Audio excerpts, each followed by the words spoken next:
Welcome to session 1 of the 2023 Real Organic Symposium at the Crossroads. We chose this rather difficult topic for this year when we began to see that chemical companies like Syngenta and Bayer Monsanto are calling themselves regenerative.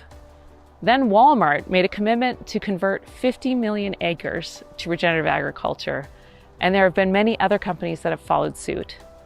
These are some of the biggest companies in the world. So wouldn't it be wonderful if it were real? So we took a look. What do these brands mean when they say they're regenerative? And do they mean the same thing as the 100% grass-fed ranch up the road that uses the word because they don't need organic certification because they're directly marketing to their community?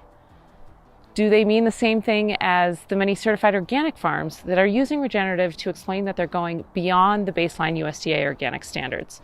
They're creating healthy soils, rotating animals on pastures, providing ecosystem services on their farms, everything we promote as real organic. The more we investigated, the more definitions for regenerative farming that we found. It turned out that chemical companies, fast food companies, and other brands were using the term to mean something very different than the organic community. So we wondered, who will define regenerative for the future? I also talked to regenerative advocates that went so far as to say they would even prefer chemical no-till over any agricultural practice that uses tillage, because they claimed that tillage is disrupting the fungal life in the soil. This was personal and shocking to me because the best organic farmers across the country are tilling under large amounts of biomass from their cover cropping to grow their own fertility and organic matter, which I see as the gold standard. And as a PhD mycologist, I was shocked to hear that some people felt that chemical use was better than tillage because chemicals reduce biodiversity of fungal life in the soil. And because anytime you're using fertilizers, mycorrhizae will not form partnerships with crop plants. We're going to discuss this more in session 2. We also found that not only was chemical commodity production with the addition of cover crops that are terminated by herbicides being called regenerative, but when this chemical no-till grain is then fed to animals in confinement, that meat and milk was also deemed regenerative. So like in organic, we have a real disagreement over the meaning of these terms. And this is not about tribalism or organic versus regenerative. This is about how do we encourage a better way of producing food? Because amidst all of this, the USDA announced over $3 billion to go towards climate-smart agriculture. But organic was not the launching pad for this funding. And while there were some good organic champions that did receive a few of the crumbs from that funding, it turned out that the USDA's version of climate smart looked a lot like the chemical companies that were calling themselves regenerative. Is this a coincidence? Are there any scientific studies to back the idea that the chemical termination of cover crops is actually better for the climate than tilling under large biomass, growing your own fertility? So one thing that the organic movement has learned since the passage of the Organic Foods Production Act is that staying silent about changes to the meaning of organic has only allowed the problems to proliferate. And while we sometimes receive criticism from our friends when we publicly discuss these problems, open conversations about corporate greenwashing is really the only tactic that we have to combat it.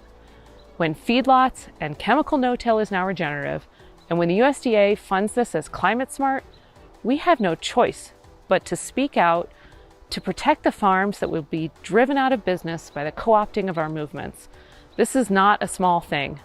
We are so grateful that you are curious enough to join us in these conversations, because there is no greater opportunity for transformation than open minds and open discussion. So let's dive in.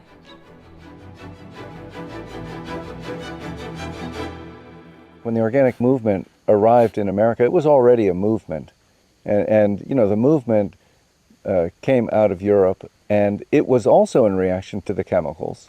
That's why I defend the fact that organic farming had a European birth, because that was where there was something to react against. All of the practices, all of the age-old practices, like the one I just mentioned, green manures, cover crops, crop rotation, they had been used by farmers all over the world for thousands of years. They were the basis of what they were doing. And they didn't create organic just by their existence, but an awful lot of intelligent people in Europe, once the chemical concept started being spread around after Liebig published his book, began to say, wait a minute, this food isn't tasting like it used to. And what is all this lead and arsenic pesticides being used? And so this started about the 1890s. And that was when the first reaction to that came along. And so organics started in Europe because there was something to react against. And the early organic farmers resuscitated all those old practices from the oblivion into which they were being cast by the rising chemical market, because they were saying, oh, you don't need these anymore, you just buy our bags. Just so we're clear with our words, you're not saying that organic farming began in Europe. You're saying that the organic movement began in Europe. Well, what we come to call the organic movement. And the techniques, as I say, were age-old, but they were coalesced into an organized system by the early organic pioneers. And they were in reaction to the chemical revolution, which was a revolution. Was it a revolution, or was it a evil invention? I'm not sure. Like many revolutions, it led to some dire consequences. It led to a counter-revolution. It led to a counter-revolution, but it was a revolution in terms of a real transformation of how things had always been done. And people at first were astounded with the power of it. Oh my God, I just put this down and my crops grow faster and bigger and I have higher yields. Now, it didn't take long before it turns out I also have bigger problems. I always put it in the same category as taking drugs.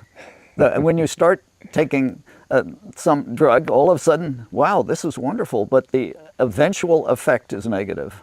Because you're not letting the system run as it has traditionally run. So there was a movement. That movement got changed when it came to the United States, because it came at a time, again, of revolutionary change in all of how we lived. You know, Vietnam cast this country into such tumult that everything was being questioned by a younger generation. And the younger generation that was questioning agriculture found that there was this other better way of doing it. And they embraced it, along with embracing all of the other ideas that were being embraced in the 60s, all of which were objected to by the holders of the previous ideas. So I became a doctoral candidate, then it was time for the dissertation, and I decided to look into the question of regenerative agriculture and specifically how it relates to organic and the organic social movement and how regenerative fits into that. It's so relevant. That's what our symposium is about, actually. Did you go into it with a thesis? For me, the big question is why are so many people, especially young people, people who are new to this movement, why are they so excited about regenerative agriculture? And I felt like either did they not know that organic is that what they're talking about is organic, it already exists. I felt like people were either reinventing the wheel for reasons I didn't understand, or I thought maybe people weren't aware. I thought maybe they don't know that 100 years ago, Albert Howard wrote about this stuff, and in the 70s, there were plenty of farmers who were putting those ideas and that philosophy into practice. And then I thought people weren't aware that there's an organic standard, that there's already a label out there that really captures those things. We really created standards, when I say we, I mean as an organic movement, for a reason. And I think the regenerative movement is going to evolve these young farmers that feel that they really are even beyond organic. They'll use the word regenerative to describe that because organic has failed them. And so I guess I feel so that's another issue, is that, you know, if you're beyond organic and you're calling yourself regenerative and then there's no legal definition, how are we going to maintain meaning in that word, which is something that organic has experienced anyway on a lesser extent, because there is at least a like you said, there's a floor for what organic means. You know, we can debate the problems within organic, but there is at least still a federally regulated term about what that means. And it's a protection, not just for consumers, but I mean, I see it as much as a protection for farmers. So, you know, I've been to my local farmers market and seen, you know, both the beyond organic terms used and the regenerative terms used. And, you know, part of me wants to go up to like these beginning farmers who've got these words regenerative and ask them like, are you okay? Like the way that you're using this word with big chemical agriculture that's spraying Roundup, like does that sit well with you to know that they think they're regenerative and you think you're regenerative? You know, isn't there a way that we could bring those folks into the real organic fold? I know that there's a whole lot of excitement around the word regenerative because you don't have to get certified and you can call yourself regenerative right from the beginning. And it took me 8 years to actually own land and not have to deal with the 3-year transition. And so there were real barriers, and that happens to a lot of growers. And it was confusing. I think my plea right now is to say, please call yourself organic. You are part of this movement, even if certification isn't for you. Of course, you can't put certified organic on any of your stuff, but I hope that you feel part of this organic movement because in my mind you are, and I was part of the organic movement before I was able to get certified. So the word regenerative goes back to Rodale in the 1980s, early 1980s. Rodale used it to describe the ideal organic system is regenerative, meaning it doesn't just sustain the farming ecosystem, it can take something that's degraded and regenerate it, or it really centers on life and regeneration. And so it doesn't just sustain, it actually improves over time using life regeneration. So Rodale used it interchangeably with organic. Why do you think Rodale even came up with the new term? Because they were very much organic. That's a good question. Actually, I don't know. Robert Rodale was using the word regenerative back in the late 1970s into the 1980s because he would say, if we farm regeneratively, we should be improving the resources that we use while we farm. That's completely different from the way conventional agriculture thinks about things, and it's completely different from the word sustainable, where you're trying to hold on to what you have. He's saying we should improve what we have. I mean, aren't those the basic principles of organic farming? Well, and that's why I said it was, and it should be. But when you give away control of the word, you lose certain components of it, and that's what was happening, and that's why he went back to his sort of mental drawing board. When Bob Rodale was talking about regenerative agriculture, he was, in fact, intending it to be based on the foundation of our understanding of organic. That was actually before the law was even passed. That was 10 years before the law was passed. So that's when organic was mostly just being defined by groups like NOFA and California Certified Organic Farmers and MAFCA. And he was saying that there was something even then that maybe was being left out. Yeah, well, I certainly would never presume to speak for Robert Rodale or have real great insight into his thought processes. But in the conversations that we had, some of those initial conversations about regeneration, I was a little bit confused because, like you, I would say, well, that's already inorganic. Why?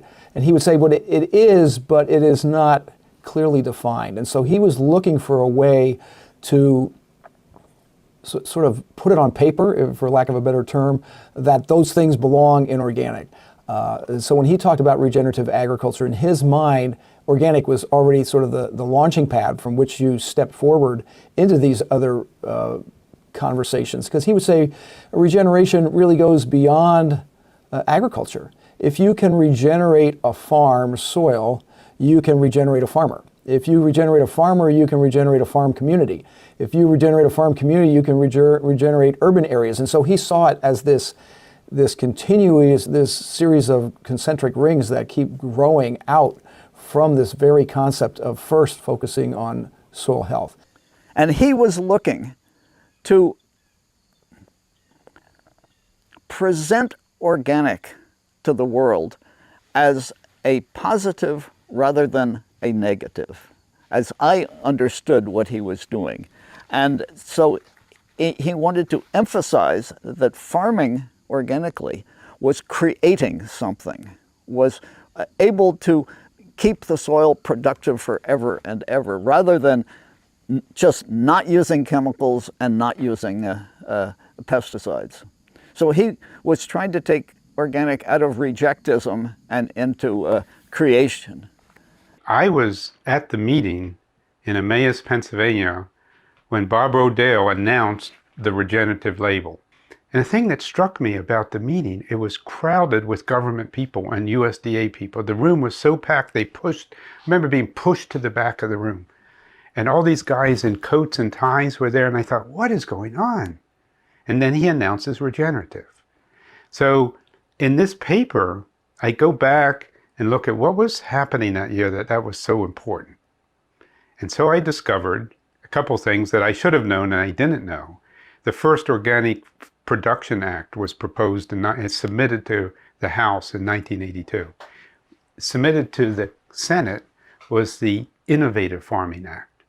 And then both were submitted. Because the House package failed, it was like almost a tie vote, but it never went further. Somebody started a third one called the Regenerative Farming Act. And Senator Leahy was involved in all this. It's really how interesting is how long this is stretched out. In that same year, Rodale announces the magazine has a new subtitle, The Magazine of Regenerative Agriculture. So I brought a copy This here. was New Farm was the magazine? Here, look at this. Yes. Now, this is my own copy mailed to me in 1983. I just contacted Jeff Moyer at Rodale and said, was this the first? And he said, no, the first was December 82. So listen to this. They changed the name at a point that Congress was about to vote in legislation that would have immortalized regenerative. I mean, talk about being savvy in business and having your hand on the pulse of the times. What would that have meant for them had that bill passed and they had this magazine waiting in the wings? I'm just saying that so much of this comes back to a personal story or a story of a company. This was a company and a corporation with some inspired individuals, first J.I. Rodale and then Robert Rodale. But it's just a handful of people that set this whole thing in motion. Bob was a dear friend of mine, one of the early funders of New Alchemy. And I walked in the fields in Emmaus with him with the incredible side-by-side corn trials that started. And Bob explained this word, regenerative. And he said, look, organic falls short of what we ultimately need to aspire to. It doesn't measure in worker health, farmer health, animal health. It doesn't, although it has subsequently integrated animal health standards, but it doesn't measure in economic equity, fairness, diversity, and so on and so forth. And, I can just take this moment in this interview just to say right away that what Bob intended for the use of the word regenerative is not what is happening in the marketplace right now. We have a great threat to organic, which is that many of these large companies see it as a workaround. It's a word, they're taking advantage of the fact that there is no definition. I mean, you can take issue with organic standards, but at least there's a legal definition and at least there's penalties and fines and even in some cases jail time associated with breaking, with not following the standards. But the word regenerative is there's as many different definitions as there are users. But what Bob intended was a kind of an organic plus, and I agree with that. The regenerative organic standard, a kind of a reach up, is something I heartily embrace. Organic isn't perfect as a label, but the fact that it requires biodiversity and soil health practices and all the things that go with that, like rotational crops and whatnot, that is giving it's an attribute. We say in society that we value soil health, but when you see the price of organic corn and as being higher than conventional corn, what that does is it puts a financial value, a dollar value to what we say we all want, which is cleaner air, cleaner water, better soil health, better farm worker health. And so I think those types of metrics are really important to communicate. So we chose to follow organic because I think it's one of the best ways of communicating, of translating those environmental performance metrics into something that is kind of universally understood, which is financial. Now, we have been asked in the past to follow, like, what's the price of regenerative corn? And we say, I have no idea because I don't know what regenerative is. I have to have a standard I can measure to. And so we simply don't cover it. We treat it as if it doesn't exist in a way because we can't, without a definition, we don't know what that means. And I guess I don't really know whether it has any rules. What are the rules of the regenerative, what do you have to do to be regenerative? Not plow. I gather the big thing is not plowing. Well, I think it all depends on who you ask, because sort of the entire agricultural industry has jumped into regenerative. Still undefined. There's no federal definition for regenerative agriculture. There is no state level definition for regenerative agriculture. It's an adjective. There's been a lot of money that has been sort of put into the branding, and so people have sort of become excited about it, but at this point, my feeling is that there's absolutely no meaning to it. There's no direction, there's no definition, and there's certainly absolutely no rules about who can say they're a regenerative farmer, who can't. And so I'm sticking with organic. My understanding was that they said they were basically organic, but they were better because they didn't plow, and that plowing disrupted the life of the soil. Yes, but they don't like to talk about herbicides, do they? Because that's how they get around plowing, is they spray herbicides. And there are examples. I'm going to be interviewing Brian O'Hara later today. He's an excellent organic farmer who does no-till on about 4 acres of vegetables, and he's a real pioneer. And he's not using any herbicides, but that is unusual. In regenerative, typically they're Midwestern farmers, and they're growing large acreage. Oh yeah, well, you can do it on small acreage, on a large acreage it would be much more difficult. Yeah. Major players such as Cargill or Bayer Monsanto are kicking around the word regenerative. And it's really distilled down to this idea that no-till agriculture, where the tillage of all soil is horrible, so if you use no-till, which requires chemicals, that's good, and no-till is even better if you use a cover crop with it. But whether the crops are GMO or not doesn't seem to matter, whether they're genetically modified or not. Whether there have been multiple chemicals sprayed on the crops or the land itself doesn't seem to matter. And you don't hear very much about how liquid animal slurry from CAFOs is managed, or liquid or nitrogen getting into our water or into our air. So it seems that the word regenerative is a way for no-till agriculture with a bit of cover cropping to take the stage as a real climate solution. There's a table, and I reference it in my new paper here. They have a table of 5 different models of regenerative farming.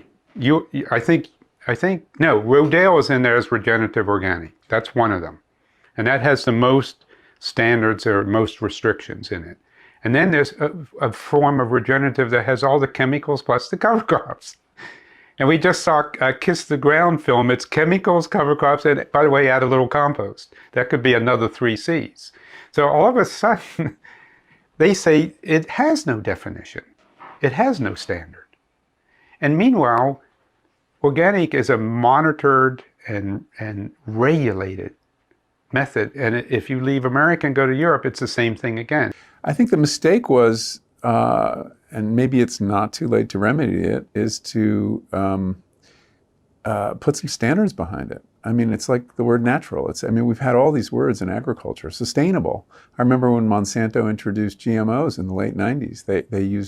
They sounded like Wendell Berry in all their literature. They were going to make agriculture sustainable. The only way to defend these words is to define them in a really stable way, as organic succeeded in doing. Twice. Right? They did it on the local level, and then around 2000 did it on the federal level. And for all the problems with that, it is the only word that has a stable meaning. It's still fought over, obviously. There are efforts to dilute it all the time, but it means something. This is the second round I've seen, because I saw the same thing happen with sustainable. They're co-opting a term that is starting to gain some popularity or excitement and saying, well, that's what we are. And the thing that really started to boil my blood when I would go to some conferences and I'd hear these regenerative guys who are actually spraying Roundup in their no-till, and they calling, because no-till was kind of almost linked to regenerative as similar, or the same, absolutely the same. And yet, and they didn't talk about this, but when you ask them afterwards, oh, they're just using just a little Roundup, to make the whole thing work. I don't know what a little was in their idea. Maybe they're spraying, 4 times instead of 6. I don't know. But anyway, they were still relying on that crutch. And then they were bragging about how much better it was in organic because they were saving the soil and weren't tilling the soil. And yet they were killing the soil by putting poisons on it. So this is the reason we went to Congress for a legal definition of organic, because in those days, as you remember, and of course Vermont was leading the pack and in many ways doing a great job of defining what organic was so people understood. But we had neighbors like Utah that had no national law. Idaho didn't have a law. Wyoming didn't have a law. What was organic in those states is whatever anybody wanted to call it. Mm-hmm. And we're seeing the same thing with regenerative. And either you're going to have to link it with organic and call it regenerative organic so everybody knows what they're talking about, or you're going to have it legally defined. Natural is the same thing. And that was one of the big arguments I was using for passing the law, even though we were jittery about it, is that we're afraid that organic would go the same way natural went. Yeah. When because it didn't mean anything, it's all of a sudden meant everything. The term pretty much disappeared in the 90s and early 2000s. So people have done a scientific literature review that was published a couple of years ago where they looked at the word regenerative in both the academic literature and the non-academic, so newspapers and books. And they noted kind of what we know is the term disappeared, wasn't used. And I think that it was because the movement, the social movement called organic, was focused on organic. Like that's when the standards were being written, people were trying to build this organic industry. And so you have to pick a word, and they picked organic and really focused on that. I'm curious if you thought that the law captured the essence of farming within the way nature works. Do you feel like the law did that for organic? Well, I think the law did as good a job as any law can do. And I think the regulations describing something as complex as exactly as an ecosystem, know, and farming within that. Yeah. Yes. And this is what the regenerative movement is going through today, right? Because a lot of people in regenerative, or who advocate for regenerative agriculture, that's what they're trying to do. They're saying it's complex. It cannot be defined. It cannot be standardized. And they're kind of resisting that. But I think they're starting to see, but if you don't have any kind of standard, any kind of definition, then look what happens, right? Then anybody can claim the word, and anybody can claim that they're doing, in this case, regenerative agriculture. And it gets, it's the race to the bottom, right? Like, how low can you go and still call it, still attach that word to it? And with organic, that's what the law and the regulations do, is they say, at least, like, no, you cannot use these inputs, and it's not perfect, and it's never going to capture the true essence and the, this concept fully. But at least having a standard and having a law and regulations, I think, is incredibly valuable. And imagine what it would be if we didn't have that, right?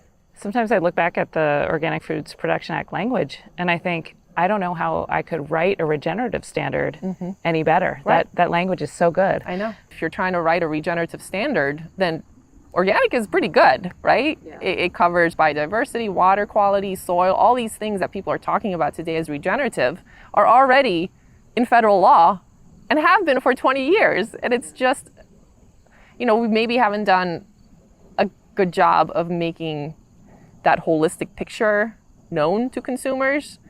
And, and I think that's in part because consumers want to know, well, what's in it for me?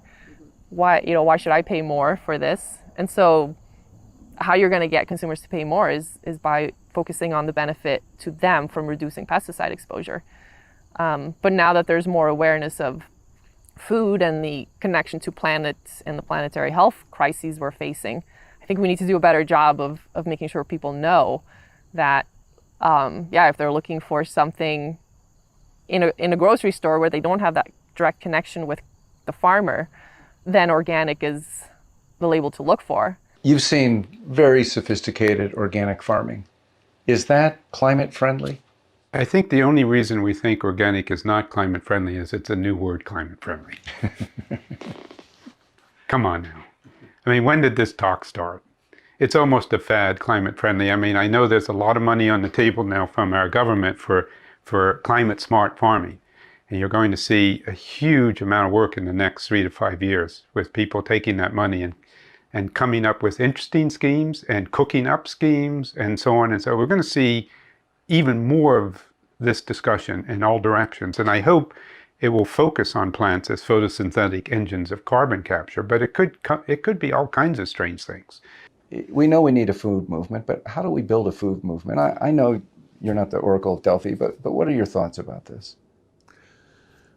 Well, I think the limitations are what consumers can accomplish. And we've seen what they can accomplish, and it's tremendous. And they've helped build this, $60 billion market for organic food. I mean, that really is a consumer-driven, people concerned usually about their health. I mean, that's another, we're talking about Achilles' heels of organic. One of them is the best claims organic can make are environmental. The best selling point it can make is it's better for you. And that's harder to support. That the food is more nutritious and is less likely to get you sick. I mean, I think that's why people buy organic. I mean, I've found this, people are pretty narrow in their consumer decisions and not as altruistic as we might like to see. So there's a limit on to what extent the American consumer can drive the reformation of American agriculture. And, organic has tested it more than any other corner of the economy. Why is it that somebody can see that it's not a question of whether this works? It works. The results are spectacular. The food is delicious. The soil is thriving. The ecological impact is positive. The social impact is positive. Why is it, given all these positivities, that organic hasn't become the dominant agriculture of America? And instead, it's grown tremendously, but still only 1% of the farmland of America is certified as organic. 6% of the food is sold as organic. But why is it that there's such opposition to adopting a better way of doing things? Because there is so much money being made selling the inputs for the other system. And as I said, green manures, cover crops, crop rotations, you can't sell them. That's public domain knowledge. And if people know how well those things work, they're not buying your product. And the product, as you were saying earlier, the first time you try them, you think, oh, wow, it's amazing what these things will do. Well, the reason they work at the start is because if you've been taking care of your soil, there's enough organic matter in there to keep it alive. But after you burn all that out, you have nothing. And I think that's a lot of the reason why so many of the large Midwestern farmers have gotten interested in cover crops and crop rotation again, because these are wonderful practices. They make a great difference to the soil. And as long as no one admits to them that they're coming from the organic people, they can adopt them and just change the name and call them regenerative and be happy with what they're doing. But the only reason those practices are still known is because, as I said, the organic pioneers rescued them from the dustbins of history that they were being thrown into and kept them alive for the last 100 years. I saw regenerative as having a great amount of potential. I saw it as potentially strengthening organic and updating organic. And this is something we've talked about before. Organic was designed to confront the environmental problems of agriculture of its time, which in the 60s, 70s, 80s was chemicals, right? Pesticides. And that was the great environmental issue.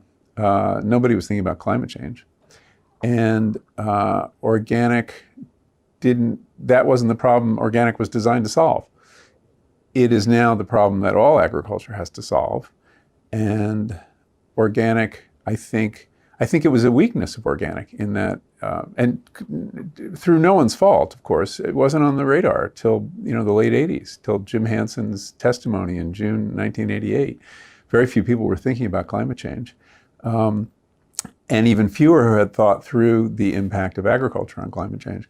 But the frequency, the amount of tillage that most organic systems required was not what you'd like to see in a system designed to capture carbon. And that capturing carbon became a really important goal for agriculture. So what else could be done to organic to let it lead on carbon the way it led on synthetic chemistry? I mean, that was a crossroads that we probably already passed. And, ideally it would have come from within the organic movement, that we are going through a process of updating our standards to reflect what is now the great environmental crisis that agriculture can address. And then you might not have needed the word regenerative. Organic would have taken care of it. I don't think that it's necessarily a bad thing to have another agricultural system somewhere between conventional, industrial, and organic. Besides transitional. There are a lot of farmers who are never going to go organic for one reason or another. And baby steps are always important. Whether this version of regenerative that you're describing represents those baby steps, I don't know enough to say. I do know that using Roundup to, skip tilling, well, I don't know the science of it, but I'm guessing that doesn't do much for soil health. I mean, do we have evidence that Roundup-ready no-till is actually sequestering carbon? Do we have evidence that it's not killing soil microbial life? And I don't know the answer to that. Yeah.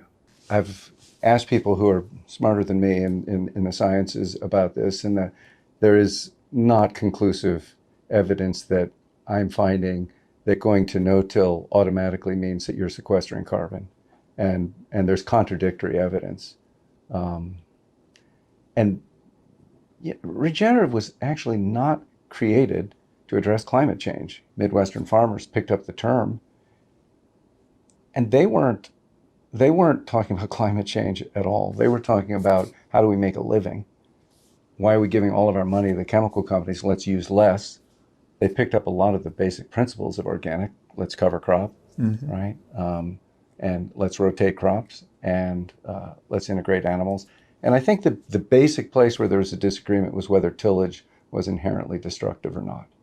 And I don't think that that's been resolved. One of the interesting things, you look at the organic pioneering farms, and there are many of them, and for 20, 30, 40 years, they've been tilling, incorporating green manures, rotating, doing the things that you do, and their organic matter has steadily increased over that time. So you certainly can't say that they're not sequestering carbon. No, but I mean, that's one kind of organic farm, and there's another kind of organic farms, which are essentially, practicing input substitution and are organic by the letter of the law, and not having that fixation on soil health and soil fertility that the people who created organic agriculture were really fixed on. Obviously, the initial impetus for organic was all about soil, and even if you didn't understand carbon sequestration, building fertility was the same thing. Regenerative agriculture, is a great word. Because it's saying that, look, organic has kind of stalled a little bit in many ways, where farmers aren't compelled, as I think was initially felt, like that. My understanding of organic and the organic rule was that there was going to be constant improvement. You're just not getting to a baseline and substituting inputs, but you're actually thinking about improving your system. You're building your system. You're not growing the same crop year after year on the same ground. Organic began to get a little static, where some farmers were producing to the most basic pieces of adhering to what they would get, how they have to certify their farm and the product from their farms. Regenerative came along and said, well, we can do better than that. But it didn't have and doesn't have the rigidity of what even the organic rule now has, that says, well, here's the definition of what regenerative is. Corn, soy systems that are no-till, that use heavy inputs of fertilizer and herbicides and insecticides are considered regenerative in for a lot of folks. And that may have some benefits. Maybe you're not disturbing your soil. Maybe there's things you're seeing there that are good. But on the whole, you're depending upon a lot of tools that I think we have real questions about. Yeah, I actually don't believe that the regenerative movement came from a group of people who thought that organic didn't go far enough. I think it came from a group of people who found the term organic to be unacceptable emotionally because it was a different tribe. Right. They were just like, I can't become organic. They won't talk to me at the coffee shop anymore. Right. It's just a cultural thing. And now it's become obviously a corporate thing. And it means whatever anybody says it means. It was a suggestion in my interview that it was time maybe to move on from organic because organic didn't take into account, wasn't aware when it was created as a movement of climate change. And I'm just curious, do you think What's the argument? How do you move on? What's the prescription? Well, he believed that regenerative agriculture this is kind of a big question, but he thought that the principles of regenerative agriculture, of no-till, were going to sequester vastly more carbon than... Oh, shit. I bet that lit you up. Well, that's a lie. The no-till people love to pursue this, but first you have to look at where all the no-till scientific research came from. It came from the companies who were producing herbicides. They were the ones who were trying to convince farmers, hey, this no-till is a good idea. And I have copies in my files of studies, one done near DC by the USDA themselves, one done out in California, and they both determined that regular old organic farming puts more carbon in the soil than no-till. And if you think about it, regular old... Hang on, just so because this is going to be for the regular public too, you got to explain that. When you're saying regular old farm, you're saying you believe in the plow if it's used correctly, right? Well, no, not the plow. The plow wasn't a good tool, but mixing organic matter into the surface of the soil, which is what Edward Faulkner, who wrote Plowman's Folly, he was only against turning the furrow over and burying the organic matter down in an airless layer on the bottom.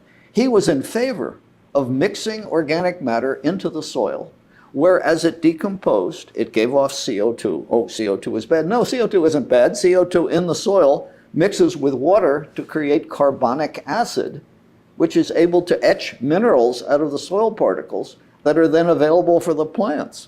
This has been how agriculture has worked all these years.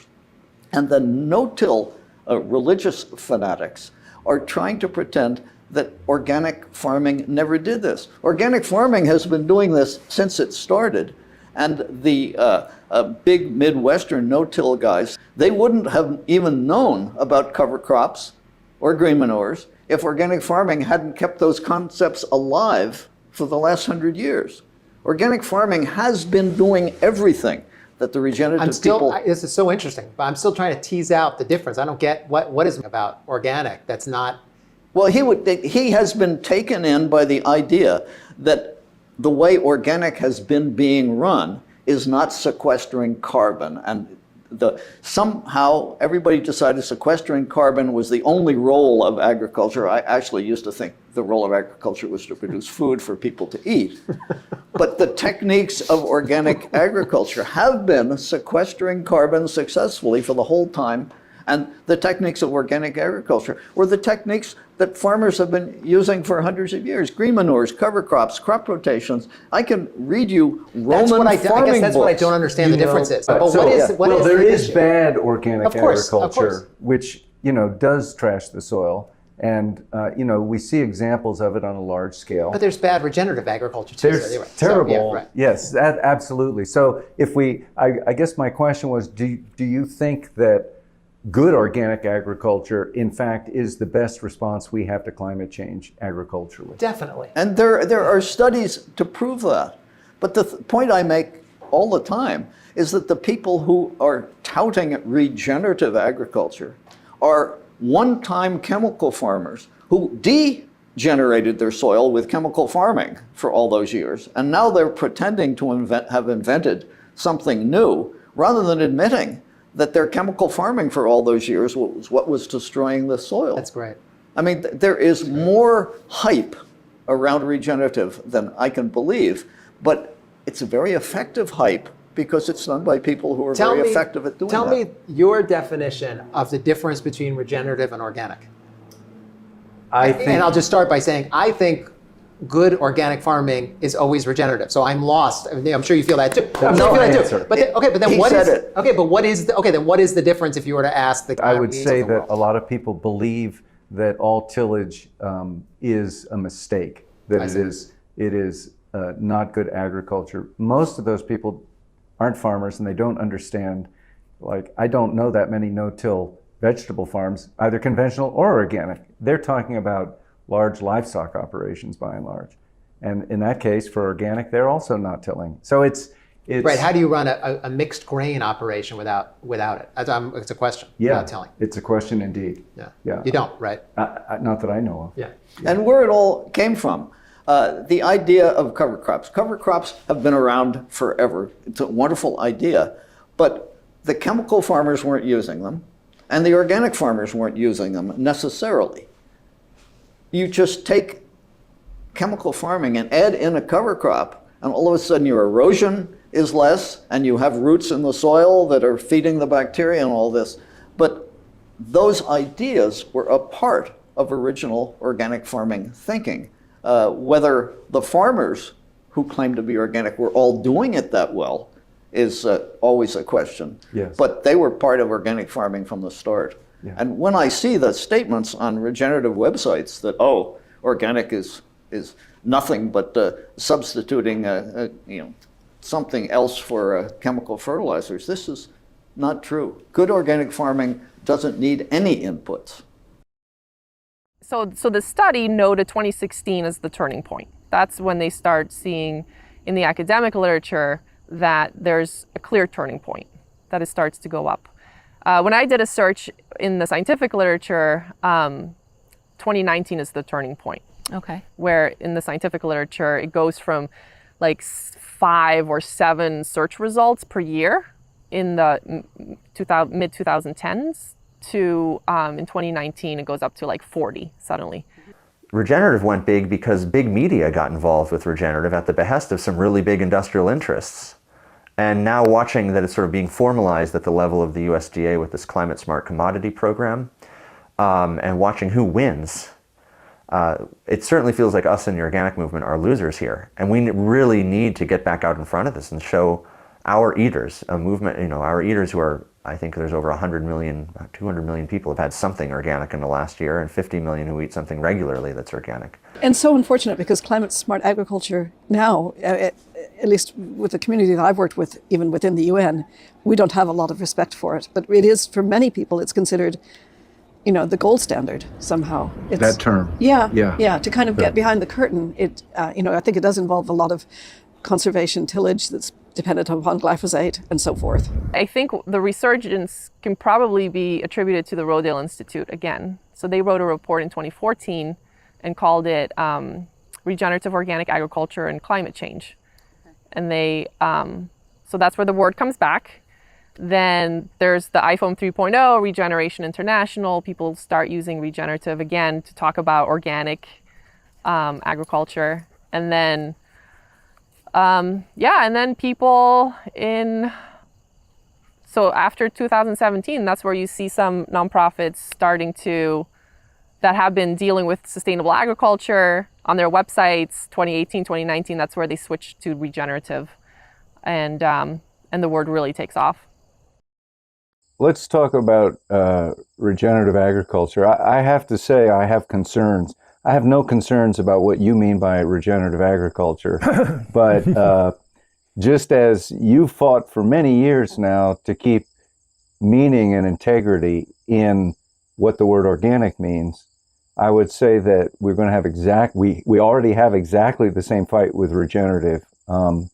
It's everywhere. and I did a little quick look around to see who all was claiming to be regenerative now, and it includes most of the multinational corporations involved in food. If you look at their websites, they all proudly wave the regenerative banner. And I got a letter from Aaron Stevens talking about being at Expo West a few years ago with their famous claim they're going to take 1 million acres regenerative. And Aaron pushed them and said, well, what does that mean? And nobody at the stand knew what it meant. And but we're pretty sure it means 1 million acres of glyphosate. So I'm just, I want to say this so that we can be clear that we're not talking about a word, we're talking about a way of farming. And what you mean by it and what other people mean by it is probably already different. So what do you mean when you say regenerative farming? We just say this is the highest stage of organic. It's always been the philosophical basis for organic. But we allowed the government and special interests to poke their heads in the organic standards, and it disillusioned a number of people, and it obscured the essence of what we were always talking about. So we think Organic Consumers Association, we always talk about organic and regenerative, or regenerative organic. I mean, you can't say that every single time you use the word, but you need to readily say that so that people understand there's no way to be regenerative unless you are also organic. Building fertility on your farm without relying on synthetic fertility, to me, that's like definition 1 of regenerative. And if you're not doing that, if you're bringing in a synthetic fertility, then that's a contradiction. And especially when we're talking about climate change and addressing climate change. So it's like a real joke to me when, regenerative people who are adopting that moniker are relying on synthetic fertility, since nitrogen fertilizer is like the number 1 greenhouse gas, both in the creation of it and then in its downstream effects, is the number 1 contributor in agriculture to climate change. So to be in a regenerative, quote unquote, system and rely on synthetic fertility is, that's ridiculous. And so I think regenerative and organic should go together. And in fact, the really good organic farmers are regenerative. But if your purpose is basically to get a no-till classification on your farm, and to get, some carbon credit or something, then no, it's absolutely crazy, to use glyphosate. And so is regenerative organic? No, regenerative is whatever say it is. You were mentioning folks that use the word regenerative and don't think about organic. They're really focusing in on carbon. People want to simplify things. So if they can simplify the whole concept down to carbon sequestration, well, that makes life relatively simple and easy for them. They also would like to simplify the word and not use organic principles because, again, that makes it easier. If you say to them, well, you can be regenerative and get all the advantages of organic and still spray all your chemicals, they're going to go, wow, sounds good, sign me up. If the marketplace rewards me for that, why wouldn't I do it? So you're absolutely right, Dave. I mean, in some cases, in some ways, it is an improvement over conventional agriculture because you are hopefully going beyond just cover crops and using crop rotations and those sort of concepts and tools that are deeply embedded in organic production models. But then how do we wean people off of that chemistry? But I do think there are principles in regenerative agriculture. And those principles are, I think, locked in my mind, in terms of what regenerative agriculture is. But I do think just like we have transition organic, I think we also have to support those farmers that are making a transition to that principled definition of regenerative agriculture. Absolutely. It's absolutely positive by getting the large Midwestern farmers to get back into cover crops and crop rotation. The thing that I've always been objecting to is the fact that they continually trash organic. And I can understand the large Midwestern farmers who have always looked down on organic because they saw it as a threat to what they were doing.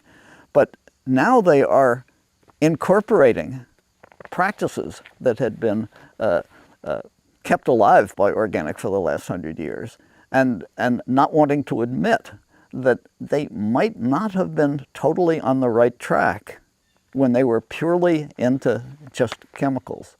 At the same time, right now, just last month, Syngenta, which has claimed gladly, gleefully, the regenerative mantle, is also putting out editorials condemning organic, saying the world will starve if we farm this way. Wow. Still. Right. Yeah. And I just thought, it's getting a little windy out there. A little, yeah. I think it's cutthroat. I think it's getting cutthroat. I mean, it's almost like they're using your sword to cut your head off. And no, I see that. And in the companies I work with, I think half of what I do is forfend against Syngenta, Dow, Bayer, Monsanto, Cargill, ADM, Bunge. I'm saying, I feel like I'm Janus at the gates, because these are bigger companies, and these companies are, coming in and whining and dining and sweet talking executives at these companies, about, like they have the science, they have the product, they have the way, here's the way forward. And it's just another new way backwards. And then they're invoking, shortages in food, and the very things we talked about that make regenerative pragmatic, and necessary, they're invoking as the rationale for continuing basically in industrial chemical extractive agriculture. And I'm saying this because the organic community has to be really sensitive to this. There are men farming in Colorado who reject organic, even though when you talk to them, with the exception of one minor pass in April, you will be in agreement with everything that they're doing. But dogmatically and ideologically, they are conventional farmers. It's a fascinating thing that I've been watching. So they don't want to be seen as someone who has given up and gone organic, who is taking the added risk of organic. You see where this is going, right? It's a cherry picking, and you cannot. You're either doing the whole thing or not. And I think we have to be very careful there, sort of how to protect our labels. And that's no wonder, we come up with real organic, because again, the corruption basically which has happened in the organic itself, with all kind of excuses why we cannot do this or why we should do that. And I think this is the dangerous path, which is now what we are on, and we need to rectify. I think it's important that we keep very strongly on the basic principles. Somebody was saying that we really need to be more positive in our message, and I said, oh, you mean talk about the magic of soil and talk about, wonderfulness of pasture-based agriculture. I said, that's exactly what everybody talks about. So you couldn't tell us from Bayer Monsanto if we just talked about that. That's what Syngenta talks about. They're the leaders in regenerative, and they've left us in the dust. Yeah, I literally can't think about it sometimes, because it's such a calculated way to undermine the really good stuff that people are doing in the name of corporate capitalism. This is their guard-all shield against being accused of doing anything wrong, because they can now hold up the shield of regenerative. We are regen. And the amount of money and access to the press they have has allowed them to take that word from hardly ever having been heard before to probably heard now more often than organic is. I think even when we were marching on the White House with the GMO March, I think that Monsanto had blanketed their ads, probably on purpose, like at all the bus stops and stuff, and they were kind of adopting this whole regenerative posture. And yeah, man, I think the corporate co-optation of movements is a tried and true playbook. How could a large grain corporation, grain handling and sales corporation, or a company that has been working for the past 25 years on breeding crops to use herbicides and use greater amounts of herbicides in the environment claim that that's regenerative? How could someone honestly argue that a practice that they are responsible for having created and marketed, that results in an increase in 70% increase in herbicide use and 16-fold increase in the use of dicamba, that you can pin back to specific companies that are on your list.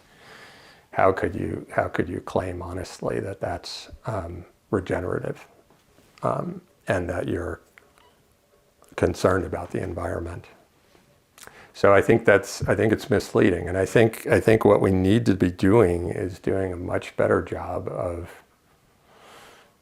helping people unpack where is the truth. It's about perpetuating a system that's really bad, and they've always been looking for a spin. And this recent regenerative spin is pretty lethal. It even got me, and I was born on an organic farm. I was thinking, I got a little ho-hum about the organic standard. It was always certified organic as a farm. But really was like, this regenerative thing's really exciting. We can get a lot of people signed up. And then now I look at it like, regenerative went big because big media got involved with regenerative at the behest of some really big industrial interests. Oh man, it was like the New York Times, like they did, I think it was last summer, man. It was like July, and they had this, another front page puff piece on GMOs, and it was just this ridiculous, right? And there's no real discussion around herbicide tolerant traits, which is the number one thing. I mean, they had some discussion, but it was like in this kind of way, like, oh yeah, that used to be the story back when, but now it's this, amazing world of GMOs. It's like, no, it's the same story. It's like, herbicide tolerant traits, that's the number one market by far. That's what the game is. Like, you're just shilling for a machine that's got you sold on the whole, vitamin-rich rice that doesn't commercially exist and has no, complete yield drag and no adoption by anybody. And then a month later, after this ridiculous story came out, and there's been different reporters at different times that just, kind of swallow this stuff and regurgitate it with like no real thought or investigation. But then a month later, an incredible piece came out in the New York Times about basically the end of herbicide. And it was so well done. And it was about how genetic engineering, like we've engineered our major food crops to withstand huge amounts of herbicide. We've blasted so much.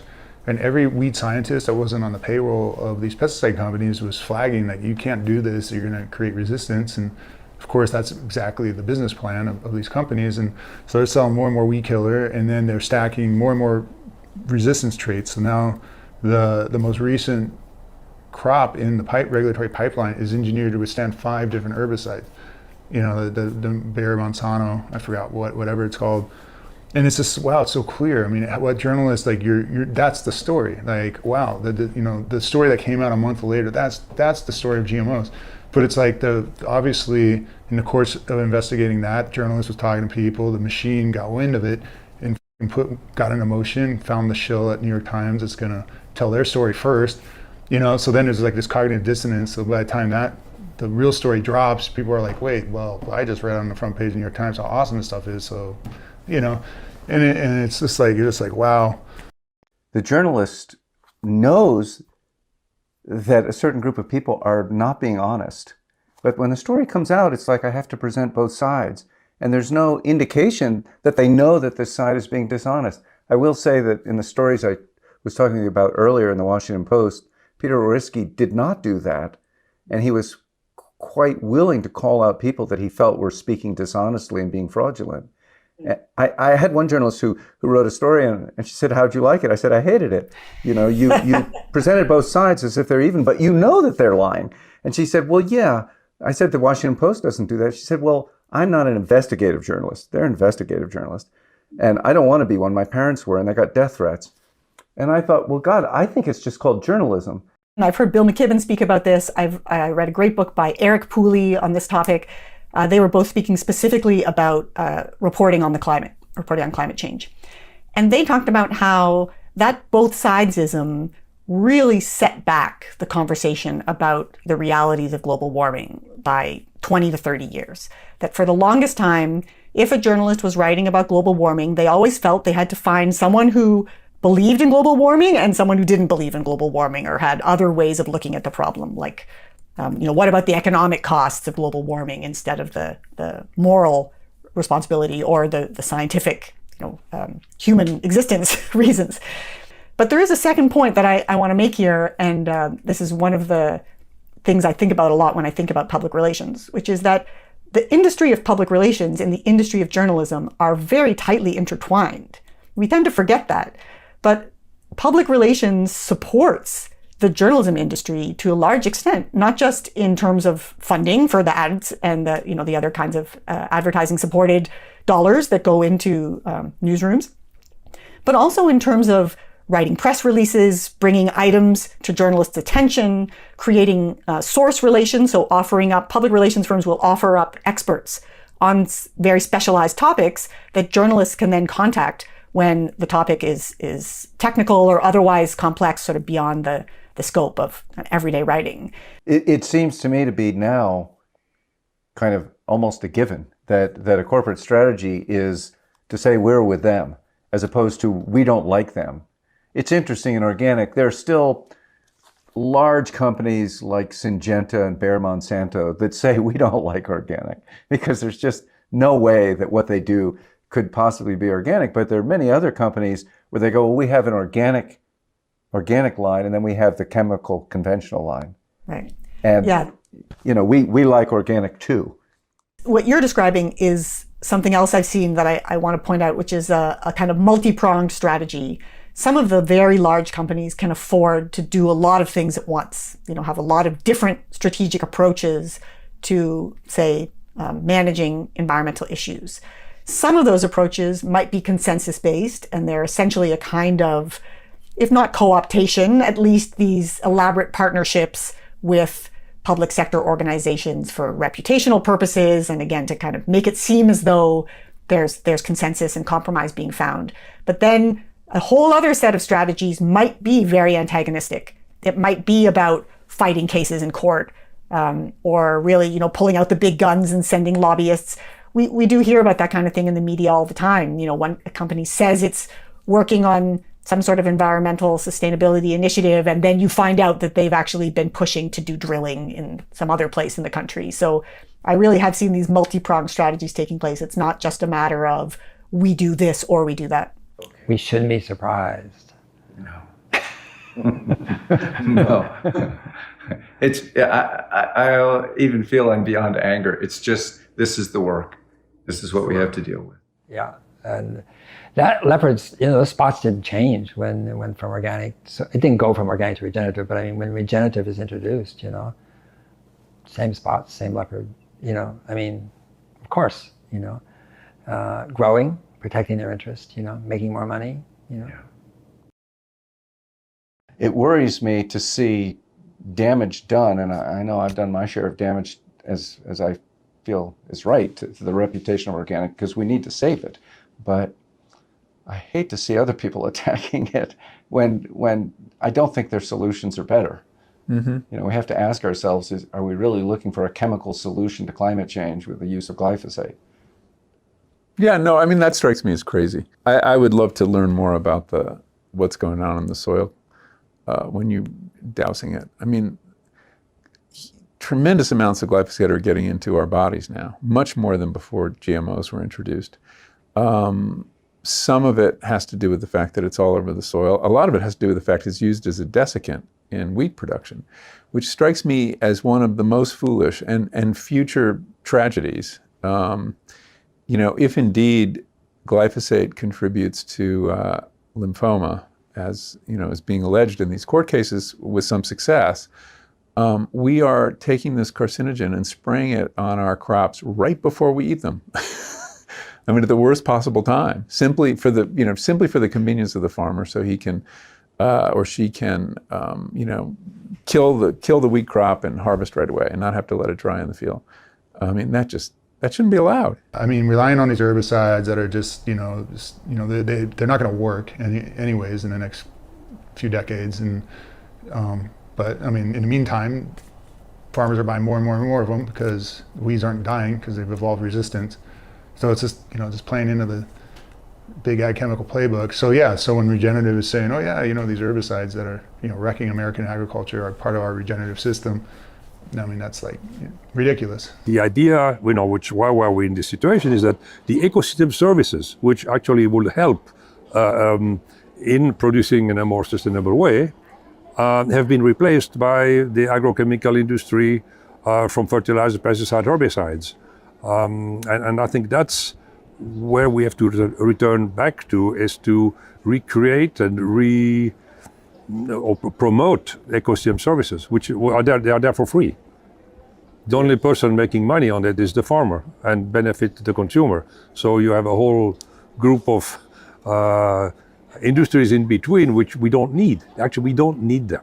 And that's why I've been fighting the industry for all my life almost, because they are not needed. All these products could be taken away and we will be just as happy, actually much more happier. Much happier. Yeah. Why do you think political leaders have been so quick to use the word when it's been decades and they still won't use the word organic, but they'll say regenerative? You know, regenerative does sound like a process. Yeah. But I also think, you know, it's a point in time where we are facing climate crises, and so it's easy to hang your hat on a peg and say, wow, this is the next best thing. I mean, sustainable was this way in the 80s. You know, organic was already there too, but sustainable was the new catchword. Well, now sustainable's whatever you want to make it. Isn't regenerative? Isn't that why they're using it? I mean, theoretically, but yeah. It's coming back to how do you define what a word is and not just make it a catchphrase. We've shown that we've added to soil organic matter over a period of time and then able to maintain elevated levels. It shows that we're able to recapture carbon, cycle it, utilize it, and sequestering a portion of it, maybe for a period of time, but at some point, hopefully that comes available to use again. There are always, you know, in an organic system or any system, there should be stable carbon that takes a while to get reused, but there's a lot of labile carbon that's used short term. When you till, you're certainly stimulating the breakdown of organic matter, undecomposed organic matter, whether you're incorporating it. Some of that is, you know, microbes. They are like humans, they respire CO2, so that is all part of a cycle. Hopefully then the plants can recapture that.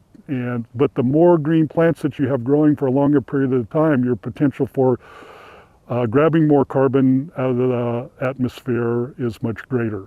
Frankly, I think the public is confused what carbon sequestration really is. I just saw a popular video that showed CO2 streaming down through the plants like this and out into the soil.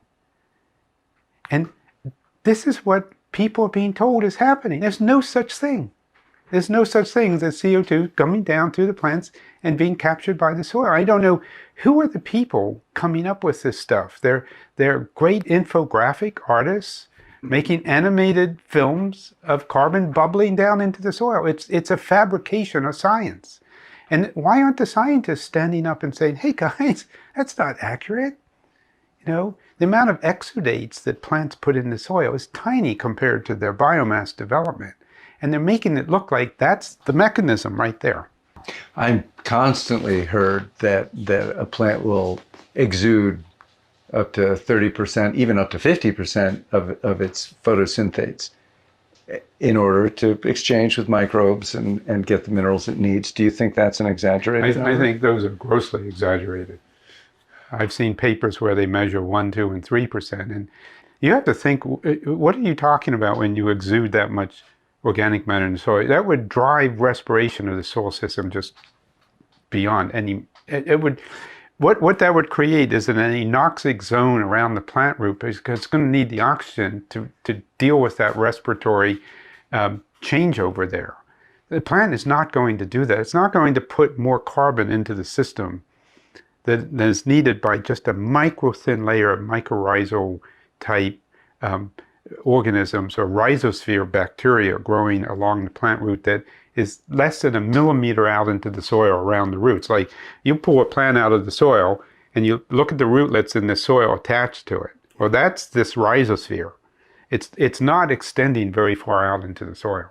So what they're doing is they're exaggerating that to try to convince us that this is the mechanism of carbon capture. It is not. It's a factor. But if the plants were dumping that much of their energy into the soil, driving respiration up like crazy, requiring more oxygen in the soil, the whole system would just come apart. And so I think we have to be really careful with those numbers and look at the kind of situations we would have. And I'm always one for quantitation. How would you quantify that? How do you quantify exudates going into the soil? I've talked to scientists about that, and they said, this is a really difficult field. How do you measure that? And so I think we have a quantitation problem there, and it's led to exaggerations. And let's face it, people keep talking about there's more microorganisms in a thumbful of soil than all the humans on the face of the earth. Well, guess what? It's a fraction of 1% of the weight of the soil, guys. And if it were anything more, if it were more than that, Dave, the soil couldn't handle it. You would have these huge anoxic zones of no oxygen because the microbes are all clamoring for air to respire carbon. The reason there's so little carbon down deep is there's not enough oxygen to support any turnover. Yeah. And if you had that happen, you'd have a bog forming, you'd have a swamp, and you'd have methane gas bubbling up out of the soils. That's not what we're talking about. The carbon sequestration is getting so exaggerated, like we're going to make swamps around the world with high organic matter and then deal with the respiratory burden of the system to handle all that. Yeah, well, I have gotten false information about that. So, and I am relatively, for a civilian, I'm not a civilian, I'm a farmer, but I'm not a scientist, I'm relatively well informed. So this is, of course, the challenge is there is so much misinformation. This probably is innocent. I think some of it isn't so innocent. Yeah, that's right. It's hard to distinguish. There's a lot of innocent ignorance out there these days, and it's, thanks to this whole media thing, is you just look it up here and there it is. Yeah. I have Google alerts that I use to bring myself up to speed on what's going on, and it's just, carbon sequestration is just like this right now. And most of the stuff I read is highly inaccurate, and it really bothers me. Just some of it is plain not true. And they're all pretending to be scientists. And as though I'm crediting all the truthfulness to scientists, the scientists are just standing silently watching this go on. And one reason is they're all pulling money now to research this. So they're going to keep their mouths zipped for the time being. And scientists want to pretend to be objective. They all have strong opinions on it, but they're not speaking out. And we need more scientists to say, whoa, whoa, whoa, wait a second. That is just outright inaccurate. That is an exaggeration. But what I'm seeing, put simply, is an emergence of conventional no-till agriculture being billed as a regenerative, climate-smart solution, and potentially another generation of corn and soy having its way.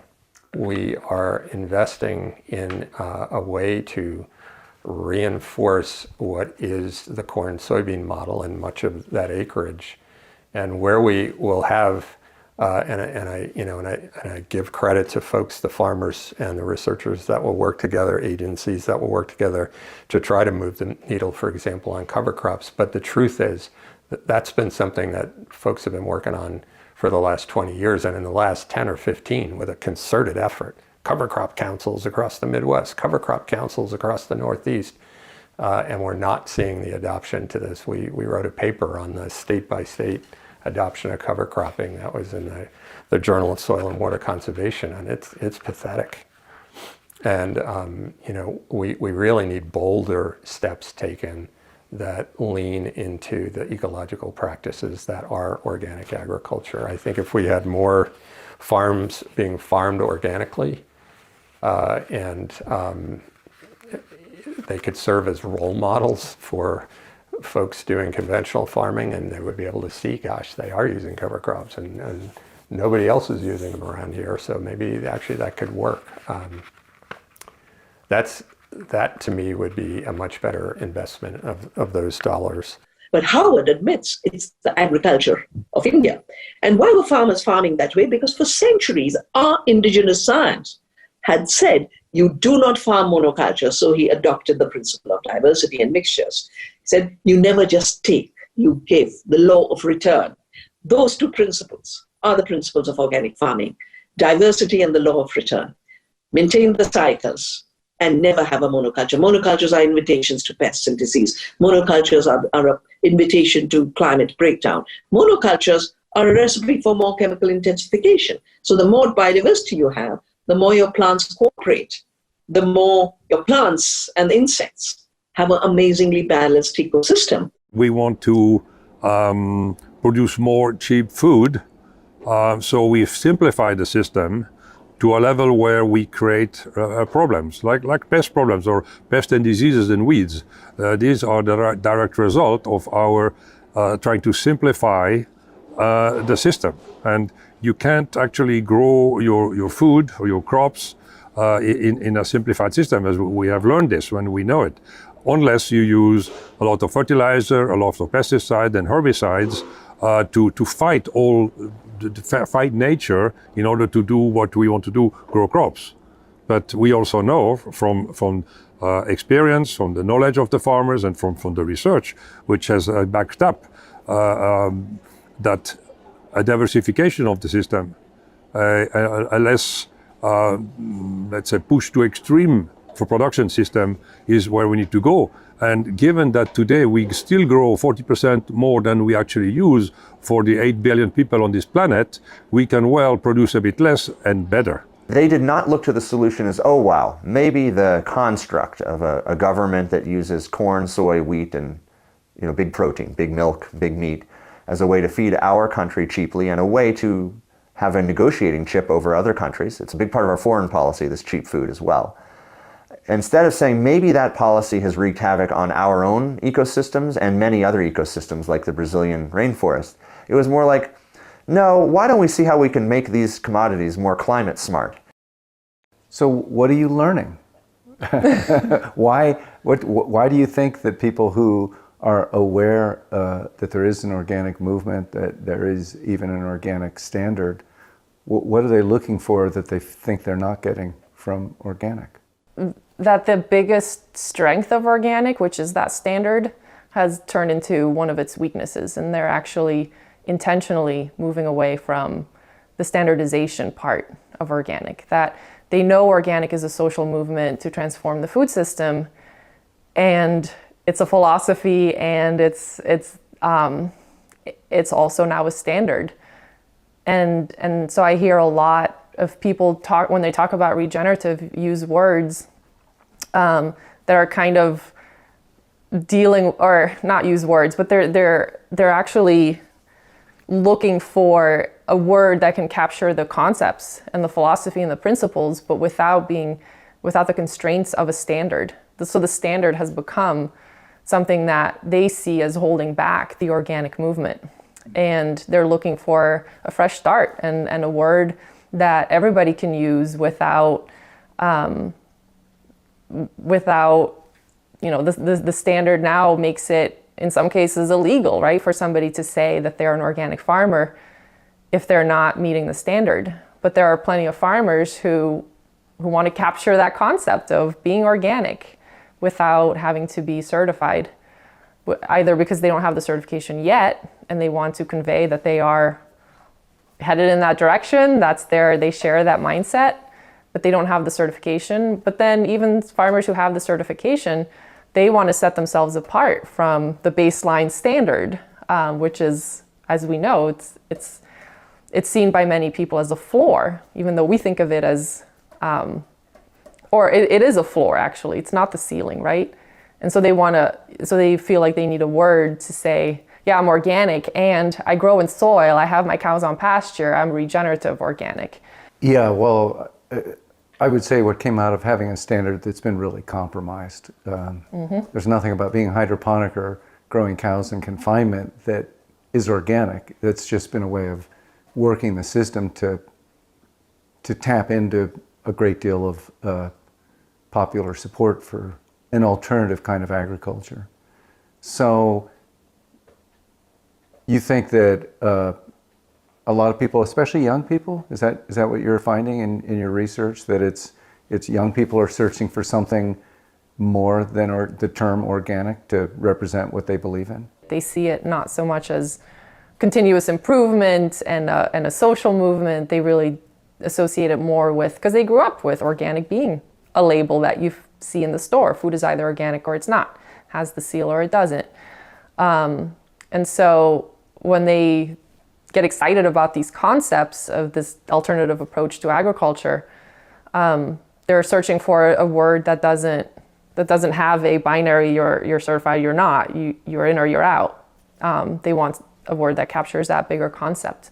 And I think that's why regenerative is so popular. So that makes sense, certainly for somebody who is a farmer and their farming is inclining in a certain direction, and maybe that term sums it up for them. Mm-hmm. As an eater. Right, exactly. A little bit. Absolutely. And that's why the dissertation is not as simple as just, here's the explanation, because the food system has many people who are both farmers, eaters, people in between, food companies as well. And so what works for one segment doesn't necessarily work for another. And I think you're absolutely right that for eaters, that's where the standard is, like I said earlier, it's its biggest strength, right? It's truly, that's what makes organic unique, is that it has that standard and legal enforcement. And from the consumer side, that's really critical. And so that's where I think regenerative, from the consumer side, is, that inclusive, everybody can be on the journey, doesn't work if you're in a supermarket looking for assurance when you're shopping for food, when you don't have that direct connection with the farmer. I think there's over 100 million, about 200 million people have had something organic in the last year, and 50 million who eat something regularly that's organic, and probably 10 to 30 million of us who eat mostly organic. In the U.S.? In the U.S. alone. That's the audience that needs to be educated about, well, the standards for organic are getting watered down, so it's not supporting everything you believe in. But it's still, as it is, a lot better than this regenerative thing. Educating consumers is fundamental, because eating is an ecological act and a political act. And every time I support the big supermarkets and the big farmers, I'm promoting the project of death. And when I support small farmers, local markets, etc., locally produced food, I'm promoting resiliency and sustainability in my communities. I'm promoting life.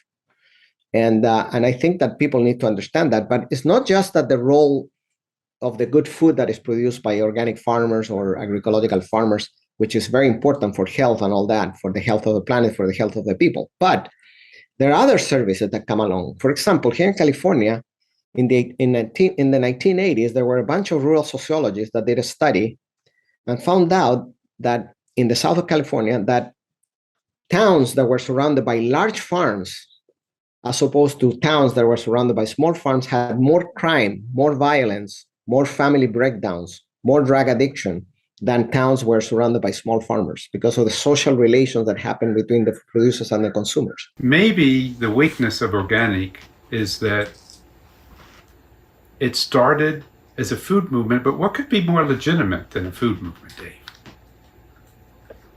But is that our failure? Is that our failure, that we were too focused on feeding people chemical-free food? And I'll tell you why it's so significant. My wife just showed me a report from England that says in the coming decade, 1 out of 2 people will succumb to cancer. 1 out of 2 people. I have some connections, medical connections, and I asked an oncologist here about this. He said, you know what scares me, Will? Colon cancer used to be something that you experienced after retirement. And it's moving down rapidly through the years. He said, we have 30-year-olds coming in with colon cancer. He said, I can't believe it. What is going on? I said, it's what they're eating. It's what's going through their gut that's somehow disrupting it. He said, this is incredibly concerning. And it makes me come back to the fact we need to restore organic as clean, chemical-free food, and we sort of lost sight of that. Now we're defending it for carbon sequestration. We're defending it. Can we fix CO2 that the Saudis admitted? Can we balance all these things, folks? It was all about good, healthy food and the social context of it. Yeah. So I think our weakness, our Achilles heel, is we set out to deliver good quality food. I think we largely are. I think we've lost sight of the dangers of chemicals in our diet, and we have to get that back to the surface.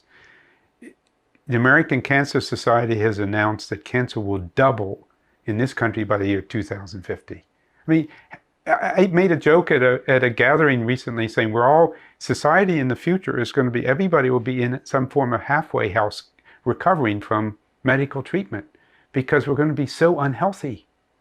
This is a really serious thing. We're eroding. Again, we haven't proven it. People will defend it and say, you can't say that chemicals going through our gut are causing the destruction of the microbiome leading to cancer, but there's really good reason to think that that's happening. All these reports I am seeing now with all the agrochemicals showing up in blood and human milk, I mean, you've been seeing the same stuff. And I showed you bioassays out there where only a few parts per billion are deforming these plants. I mean, it's really concerning. So we're being forced to address organic as a climate change solution. Let's not forget, it really was about good food for people. The message I really want to get out is, yeah, organic has its problems, but organic is also really worth fighting for, and I'll keep fighting for it. I don't think we need an alternative. I don't think we need to just move away to something new, reinvent the wheel. I think organic is a really good, strong standard, and today, really the best way if you're a consumer. Unless you have access to a farmer and you can buy direct and you know that farmer, organic is the label to look for. I think now is the time to double down on organic standards. And I think, taking within organic, we have a little bit of a debate going on, which is, the organic standards have not evolved very quickly. It's been, 20 plus years and there hasn't been a real evolution of what the organic label means. And I think now is the time to maybe, invest in that. I know there's like the Chow Act and a few other things that are so close right now to being, to being law. We've got a rule, we've got a standard, it's on us, let's work together to make it better. Continuous improvement, right? That's what Mother Nature does. She evolves. Every year is a little different. You get better at things. We should do the same thing with our policies. And we're learning a lot more about what good organic systems are, the soils, etc., how we do it. Let's make sure that piece of continuous improvement is embedded in our rules and our production systems. It's like traffic lights. Traffic lights, some people run red lights and it causes accidents. But do you say that traffic lights don't work? You should just get rid of them? That's how I see organic. It's better than the system is in place. And yes, there's problems with it. But at the end of the day, it's better to have the traffic lights there. Wanting to have an alternative to industrial agriculture, it's political. And I think there maybe was a hope among somewhere in the 1980s or early 90s, I don't know where, is that this transition to something more agroecological or organic could happen in a way that didn't cause too much friction, where people could just make their choice at the supermarket and support farmers who were farming that way and usher in a kinder, gentler agriculture in that way. And then, as you said, as there were more and more consumers interested in buying something that said organic, then there were more and more companies interested in having a product that said organic. And I credit the organic movement with being the only alternative agricultural term I know that established some very clear legal definitions of where that red line was and said, there's certain chemicals you absolutely cannot use on a farm and then call your product organic. And so I think of all of these terms that have been developed through a movement and then articulated through the marketplace, organic is the one that has the most integrity in that sense, because there is a legal standard backing up one really key portion of it, which is that harmful toxic chemicals are not going to be used on these farms. And we can't deny either that there's quite a lot of coordination and networked interaction taking place on the side of industry. I don't want to underplay that, because that's a very important piece of this story. When we feel like the same story we're seeing it everywhere, it's not by chance. Those are often very strategically determined. There are a lot of nodes on the network. There are a lot of groups with very deep pockets sometimes working to manipulate the conversation about whether it's climate change or anything else. And we can't lose sight of that. So as I say, I don't mean to make it seem as though all we need is a great story, because I do sometimes think that that's an easy answer, but it's more complex than that. That said, one of the things I try really hard to do in my writing and in my teaching my students is to just help us think through how strategic a lot of the information is that we're seeing, and then to develop a kind of media literacy around that, a kind of understanding of where these frames are coming from, how they're circulating, why they're circulating, and what to do about it. I think adopting a different relationship to the information that we see is one step toward feeling like we have more control over what we can say and what we're being told. Now that it seems to be clear that the regenerative word is being affiliated with no-till chemical agriculture, and the USDA is giving climate smart money to that, are there any lessons to be learned from the organic movement about what to do about it? Do we talk about this, or do we keep quiet so that regenerative can still have meaning to those folks that, feel that it's beyond organic? Calling out this greenwashing of the word regenerative for herbicide farming is absolutely necessary, because otherwise, in some respects, those small-scale farmers who are using the word regenerative at their farmers markets then are like this face for what regenerative might mean to some consumers. And it's the big chemical ag who are benefiting off of their work.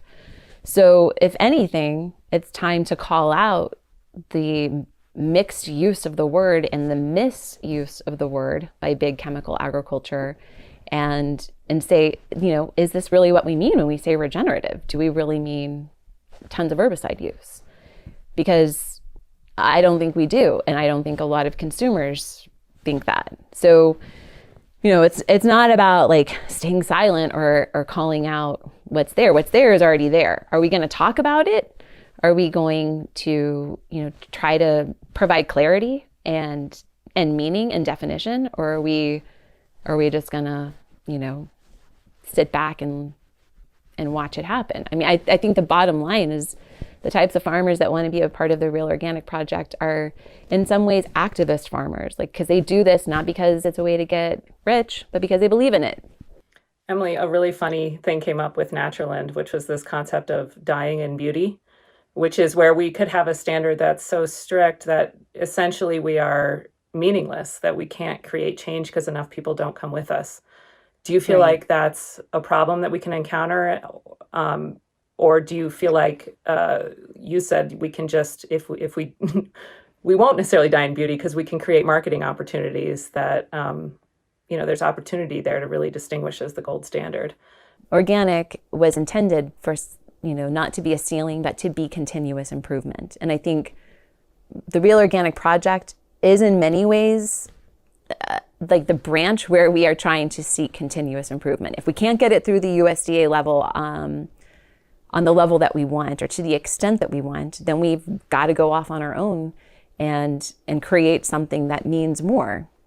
And I think that's what, I think that's what Real Organic Project is doing. And I do not think that there is the fear that there won't be enough growers out there. Whether there will be enough super large growers, that's a different matter. But I don't necessarily think that that's why this project got started in the first place. I think it got started by folks who were like, hang on, we're all certified organic and we're all sharing this label, but we don't all do it the same way or share the same values. And some of those like obvious basic values of hydroponics and CAFOs were the foundation for the Real Organic Project. But as the movement grows, I think there will be opportunities to differentiate ourselves further for biodiversity and, in other ways that are, hopefully not onerous to those folks who are already signed up, but can also be sort of that next step for that constant process of how can we be thinking of the ways that we do this, the impact that we have, and, can we do it just a little bit more lightly on the earth? Well, thank you very much for coming to the first session of our symposium at the Crossroads. We are at a crossroads right now, and we have a lot of decisions to make about what kind of farming we're going to support, what we're going to call it, how we're going to talk to each other, communicate about this. Today's session probably had 30 people in it, but it was based on almost 60 interviews, and that means 60 hours of conversation. All those interviews are trailheads, and I hope that you will go to our podcast and search down as we release them the people that were intriguing to you in today's session, and learn more, because all of them have a lot more to say than we were able to fit in this small thing. The conversation around regenerative and organic is a spicy topic. It is something that people can and do get quite emotional about, quite upset about. We've tried to have an honest conversation and look into when people say regenerative, do they mean that something that's organic? Do they mean that something that's chemical based? And likewise, when people talk about organic, is that regenerative, or is it something that's a predatory practice? And I hope that today's session gave you some answers to that, or at least some things to think about. It's a big topic. Next week, part 2 of the symposium will be about tillage, and tillage has become charged with a lot of almost religious beliefs, and we wanted to take a look at that and start to tease it apart and bring some science in and see, is tillage destructive to soil necessarily, and is no-till beneficial for soil necessarily? And I don't believe either of those is true. I think that tillage can be good, and I think no-till can be bad. No-till can be good too. So we want to welcome innovation and innovative thinking and trialing, and see whether we can find better ways to do things. But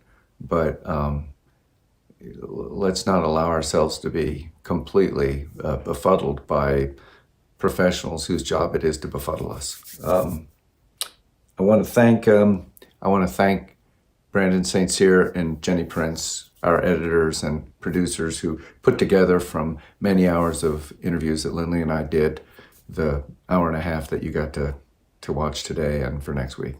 Thanks to the whole team at Real Organic. Thanks to the farmers. Thanks to the eaters. Together we make this movement. We're going to have breakouts now, and for those of you who'd like to talk about what we just saw, I will be there. Okay, thank you very much. Bye-bye. Hi everyone, my name is Ariel Pressman. I am the Director of Certification with Real Organic Project, and I'm here to just briefly explain to you how you're going to find your way to the breakout groups if you're interested.